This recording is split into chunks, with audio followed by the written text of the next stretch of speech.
10분만 보면 미얀마 소식통이 된다. 미얀마 정보를 공유하는 에드쇼파르 뉴스입니다. 오늘도 미얀마에 많은 관심을 가지시는 구독자 여러분들의 구독과 좋아요와 함께 뉴스를 시작합니다.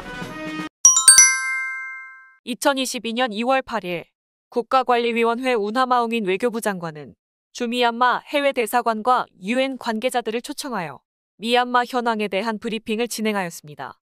장관은 국가 비상사태 선포와 국가관리위원회 정권이양을 위한 부정선거 문제 해결을 위해 2020년 선거관리위원회 현황과 선거 과정 조사 상황에 대해 브리핑을 하였습니다. 국가관리위원회 5대 로드맵 실현을 위해 헌법에 따른 다당제 민주주의 선거를 구축하기 위해 노력하고 있으며 국가관리위원회는 소수민족, 정당, 국방부 멤버로 구성이 되어 있으며 군부관리위원회가 아니라는 점을 강조하였습니다. 외교 관계에 대해선 헌법에 명시된 자주적이고 능동적인 비동맹 정책에 따라 외교단 출입국 정책, 아세안 프레임워크에 대한 협력, 아세안 지도자회의 5가지 요구사안, UN 협력 등에 대한 외교 관계를 유지하고 있다고 설명하였습니다. 코로나19 백신은 인도와 러시아 등의 우방국가를 통해 확보를 하여 국민의 생명보다 소중한 것은 없다는 신념을 가지고 예방접종을 확대해 나가고 있다고 하였습니다. 또한 해외 체류 중인 미얀마 이주 노동자 9만 7천 명이 귀국할 수 있도록 조치를 취하고 있다고 합니다. 국민통합정부와 국민방위군에 대해선 테러리스트임을 강조하고 민간인 사살과 주요 시설 파괴를 하고 있다고 비난하며 테러와의 전쟁에 적극적인 협력을 촉구하였습니다. 2022년 2월 7일과 8일 양일간 아웅다누 전력에너지부 장관은 아세안 인도 재생에너지 고위급 화상회의에 참석하였습니다. 장관은 미얀마 전력 현황에 대해 설명을 하면서 천연가스 발전이 56%를 차지하고 수력발전 40%, 석탄발전 3%, 재생에너지 1%로 비중을 차지한다고 밝혔습니다. 2030년까지 미얀마 전국 전력 공급 계획을 마련하고 태양광 및 풍력발전소 비중을 9%까지 증가하는 것을 목표로 하고 있다고 밝혔습니다. 현재 총 370메가와트 공급이 가능한 13개 태양광 발전소 사업이 착공하였으며 추가로 총 390메가와트급 태양광 발전소 사업 3개를 추가할 계획이라고 밝혔습니다.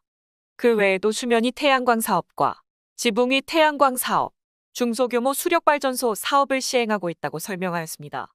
인근 국가인 중국과 인도, 라오스, 태국 등에서 전력 거래도 시도하고 있다고 설명하였습니다. 아세안 에너지센터 전무이사는 2025년까지 재생에너지 비중을 23%까지 올리기 위한 지원을 하기 위해 아세안 모범 사례를 공유하여 활성화 방안을 모색하고 인도 정부와 협력을 해나가야 할 것이라고 밝혔습니다. 2022년 2월 1일 현재 미얀마 투자회사 행정국은 지난 6개월 동안 폐업 조치가 취해진 업체가 2,500개라고 밝혔습니다. 2021년 7월부터 2022년 1월까지 연차 보고서 미제출 업체는 미얀마 기업법 430조 F항에 의거하여 폐업 조치가 되었으며 2021년 7월에 시행된 1차 폐업 조치에서 300개 업체가 정리된 바 있다고 합니다. 마이코에 등록된 업체는 연차 보고서 연장을 위해 회사 프로필에 명시되어 있는 마감일 내에 연장을 해야 하며 신규 업체는 회사 등록 후 2달 내에 등록비 5만 짝과 함께 제출해야 합니다. 마감일 내에 연차 보고서를 제출하지 않은 업체들은 만료일 이후 28일이 지나면 영업 정지 조치가 취해지며 벌금 10만 잣을 내야 합니다.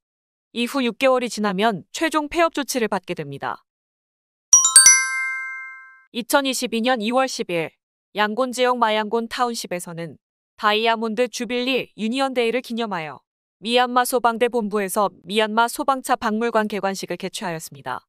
소방차 박물관은 현재 사용하는 소방차에 대한 자긍심을 높이고 소방관들의 의욕을 고취시킴과 동시에 소방차를 역사 유산 중 하나로 국민들에게 알리기 위해 개관하였다고 합니다.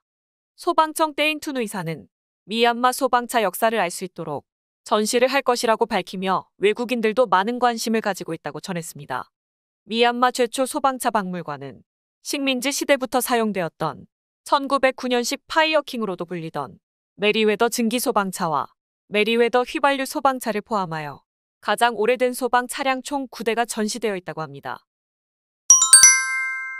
미얀마 제약업체 AA 메디털 프로덕트 산하 퍼시픽 메디컬 인더스트리즈는 코로나19 치료제 상용 생산에 성공하고 몰류팩200이라는 제품을 출시한다고 밝혔습니다. 이미 미얀마 식약처 승인을 받고 자체 생산에 들어갔다고 하며 AA 매장에서 40회분 한 팩에 3만 9천 자세 판매될 예정이라고 합니다.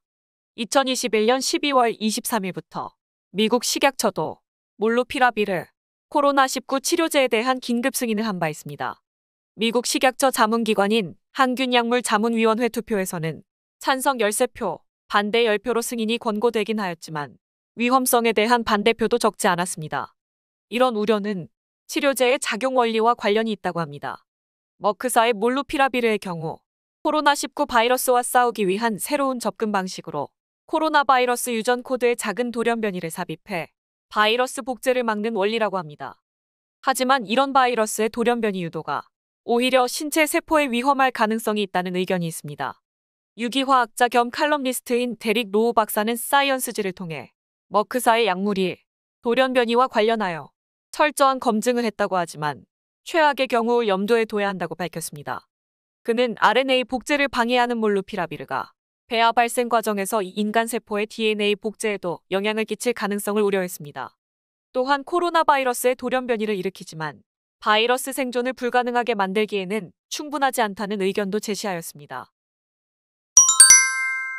미얀마 전략정책연구소 ISP 미얀마에 따르면 2021년 2월 1일 이후 1년 동안 중국은 미얀마 외국인 직접 투자의 73%를 차지하였다고 밝혔습니다. 2020년 21년 회계연도 2021년 2월 이후 3개월 동안 중국 투자는 1억 3,900만 달러를 기록하며 외국인 직접 투자의 11%를 차지하다가 8개월 만에 25억 4천만 달러로 급증하면서 73%까지 차지하였습니다. 2020년 21년 회계연도 미얀마 외국인 투자 규모는 36억 2천만 달러를 달성하였으며 나머지 27%는 일본, 싱가포르, 태국, 한국에서 투자하였다고 합니다. ISP 미얀마는 개발도상국은 해외 투자가 중요한 경제적 기둥이 되지만 모든 해외 투자가 보장해주는 것은 아니며 자원 착취의 기반이 되기도 한다고 경고하였습니다. 특히 인권이나 환경에 관심 없이 착취를 하면서 지역 주민들의 삶을 지원하지 않는 투자는 국가를 더 빈곤하게 만들 수도 있다고 지적하였습니다. 이에 국가관리위원회에서 허가하는 해외 투자 사업이 과연 투명하게 진행이 되고 있는지 의구심을 제기하였습니다. 몰얀мя잉 타운십 사회복지단체 관계자는 최근 유가 상승으로 인해 활동을 하는데 많은 어려움이 있다고 합니다. 이 단체는 환자 발생 시 장거리 운행을 하여 환자 후송을 해야 하는데 유가가 너무 많이 올라 중단을 한 상태라고 합니다. 최근에는 기부자들도 줄어들고 유가까지 상승하면서 코로나19 환자 후송의 어려움을 직면한 상태라고 합니다. 라카인주 시대회 무역협회는 2022년 1월 국경무역을 통한 방글라데시 수출이 약 50% 감소하였다고 밝혔습니다. 2021년 12월 미얀마 방글라데시 국경무역 수출은 51억 잣을 기록하였으나 2022년 1월 수출량은 23억 6천만 잣으로 급감하였습니다. 시대회 무역협회 사무장은 2022년 1월에는 시대회와 따운굽 타운십에서는 수출이 전무하였고 마웅도 타운십에서 소량 수출이 되었다고 설명하였습니다. 또한 2022년 2월에도 수출이 급감하고 있다고 합니다. 시대회 타운십의 경우 보통 하루 100톤을 선적하는 배 4척이 운항이 되다가 현재는 3일에 한 척만 운행이 되고 있는 상황이라고 합니다. 마웅도 타운십의 경우 20톤을 선적하는 배 20척이 운항이 하다가 5척으로 감소하였다고 합니다. 이렇게 갑작스러운 수출 급감을 하게 된 원인에는 방글라데시 정부가 자국 농민들의 수확물에 대한 가격 안정화를 위해 미얀마산 양파를 포함한 농산물 수입을 중단한 것으로 보고 있습니다. 특히 양파 수출의 경우 방글라데시 정부가 양파 관세 인상을 하면서 미얀마 양파 수출업체들이 피해를 입었다고 합니다. 2022년 12월 12일 국가관리위원회는 다이아몬드 주빌리 유니언데이 행사를 대대적으로 개최하였습니다. 유니언데이는 1947년 아웅산 장군이 대표하는 버마 정부와 샨주, 꺼친주, 친주 등 소수민족 대표들과 함께 paknong 협정 기념을 하기 위한 날로서 이 협정 이후 세계 주요 소수민족 단체가 자치권을 가지게 된 계기가 되었습니다. 2021년에 많은 변화가 있었지만 국가관리위원회는 이 기념일을 활용하여 소수민족 단체와 휴전을 하고 화합을 위해 노력한다는 이미지를 보이기 위해 노력하였습니다. 이번 행사에만 국가관리위원회는 90억 자세 예산을 배정하였으며 29개 정부 부처에서 5천만 자씩 할당을 하였다고 합니다. 또한 양곤과 만달레이 등의 일부 타운십에서는 오후 11시까지 모바일 데이터 차단이 되었습니다. 광케이블과 와이파이 서비스는 그대로 사용이 가능했던 것을 볼 때 행사 당일 외부에서 시위 확산을 차단하기 위한 조치로 보고 있습니다. 하지만 양곤을 비롯한 여러 지역에서는 아웅산 장군 탄생 107주년 기념 시위를 펼치기도 하였습니다. 미얀마 휴전협정 서명을 한 카렌 내셔널 유니언과 친내셔널 프론트가 계속 교전을 하고 있음에도 불구하고 국가관리위원회는 10개 서명국과 공동합의를 실현하고 평화 회복을 위한 계획에 동의했다고 밝혔습니다. 네피도에서 개최한 행사에는 휴전협정 서명 단체 대표 6명과 비서명 단체 대표 4명이 참석을 하였다고 합니다. 국가관리위원회는 테러리스트로 지정한 국민방위군을 제외한 모든 소수민족 단체는 초청 대상이라고 하였으며 최근 교전이 발생하고 있는 아라카나미까지 행사에 참석을 하였습니다. 이와 함께 국민통합정부에서도 제75주년 유니언데이 행사를 진행하며 KIO 부회장이 참석하여 연설을 하기도 하였습니다. 부회장은 그동안 미얀마 정부는 연방민주주의 국가 건설을 위한 노력을 하지 않았으며 수십 년간 잘못된 해석과 조작으로 박농협약 내용이 훼손되고 있다고 지적하였습니다. 2016년 취임한 아웅산 수지 국가고문 역시 소수민족 지도자들을 무시했다고 강조를 하며 역대 모든 미얀마 정부가 소수민족을 무시해왔다고 하였습니다. 2022년 2월 12일 미얀마 국가관리위원회는 유니언데이를 기념하여 형사소송법 401조 1항에 따라 미얀마 전국 교도소에서 수감된 재소자 814명을 특별 사면을 하였습니다. 이번 특별 사면이 시행된 교도소를 보면 양곤 교도소뿐만 아니라 만달레이 오보교소도, 사가잉 쉐보교도소, 타닌따리 지역 꽃다운 교도소가 있다고 합니다. 특별 사면을 받은 수감자 대부분은 정치범보다는 경범죄로 구속된 사람들이라고 합니다. 이번 특별 사면에는 배고장으로 표류 중이었던 스리랑카 어부 7명도 인세인 교도소에서 석방이 되어 추방 조치가 되었다고 합니다. 전거인 주지사는 최종 판결을 받았던 징역 75년형에서 절반으로 특별 감형이 되었습니다.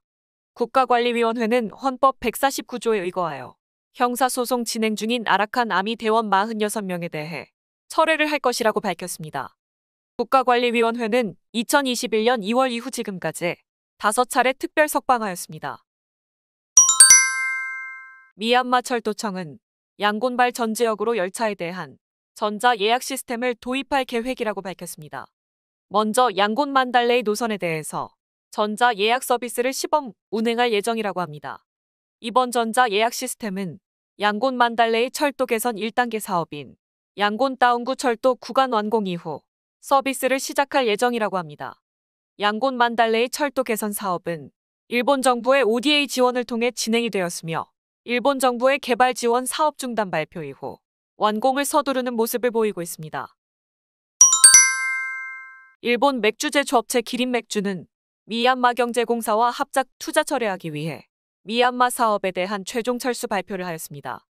기린맥주 CEO 요시노리 이소자키는 2021년 2월부터 미얀마 경제공사와 합작 관계를 중단하고 새롭게 맥주 생산 업무를 계속 시행하기 위해 협상하였지만 군부의 지원을 받는 파트너와 분쟁을 해결할 방법이 없는 것으로 판단을 하였다고 설명하였습니다.